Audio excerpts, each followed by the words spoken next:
পশ্চিমবঙ্গে কর্মরত চিকিৎসককে নৃশংস হত্যাকাণ্ডের প্রতিবাদে আজ বিক্ষোভ মিছিল অনুষ্ঠিত হলো কালাইনের রাজপথে। প্রতিবাদে শামিল হয় বিভিন্ন অরাজনৈতিক সংগঠন সহ কালাইন হাসপাতালের চিকিৎসক, স্বাস্থ্যকর্মী এবং আশা কর্মীরা। হত্যাকাণ্ডে জড়িত থাকা নরপশুদের ফাঁসির দাবিতে বিভিন্ন স্লোগানে মুখরিত করে তোলেন আন্দোলনকারীরা।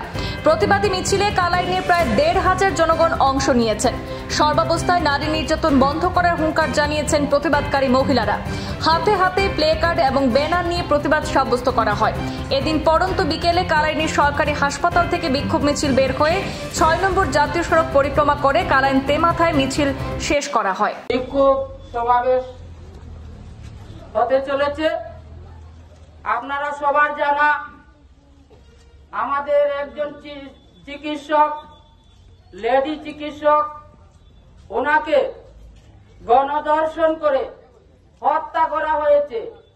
সেই হত্যার পরিপ্রেক্ষিতে আজকে আমাদের বিক্ষোভ প্রদর্শন। আমি অনুরোধ করব, আমাদের এখানে মা বোনরা বিভিন্ন এলাকা থেকে, বিভিন্ন গ্রাম অঞ্চল থেকে উপস্থিত হয়েছেন।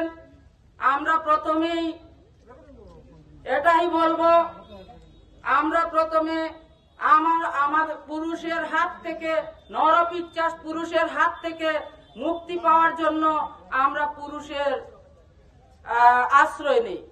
যেমন আমাদের বাবা, ভাই, দাদা, ছেলে, ওদেরকে আমরা সঙ্গী বানাই।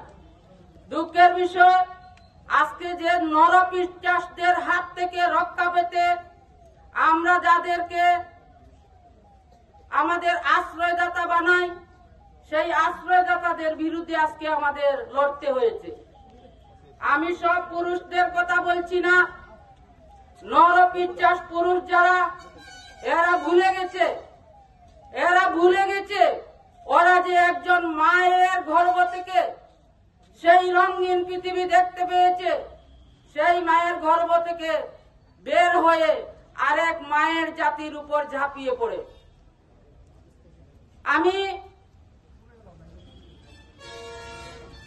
আমাদের লেডি ডক্টর, ওনার ছবি, ওনার লেখা, সেগুলা পড়তে পড়তে আজকে ৪-৫ দিন হয়ে গেছে আমার নিদ্রা হয়নি। আমরা কোথায় বসবাস করছি? আজকে এখানে দেখেন আমাদের মহিলারা শুধু ডক্টর নয়, বিভিন্ন বিভাগে বিভিন্ন কাজে নিয়োজিত। সেই মহিলাদের সুরক্ষা এবং নিরাপত্তা আমাদের মধ্যে নেই। তাই আজকে আমাদের সেই বিক্ষোভ প্রদর্শন আমরা সুশৃঙ্খল ভাবে মা বোনদেরকে নিয়ে, যুবক ভাইদেরকে নিয়ে, বিভিন্ন স্বেচ্ছাসেবী সংগঠন থেকে আমরা সবাই, কেউ ছাতি টানাবেন না দয়া করে।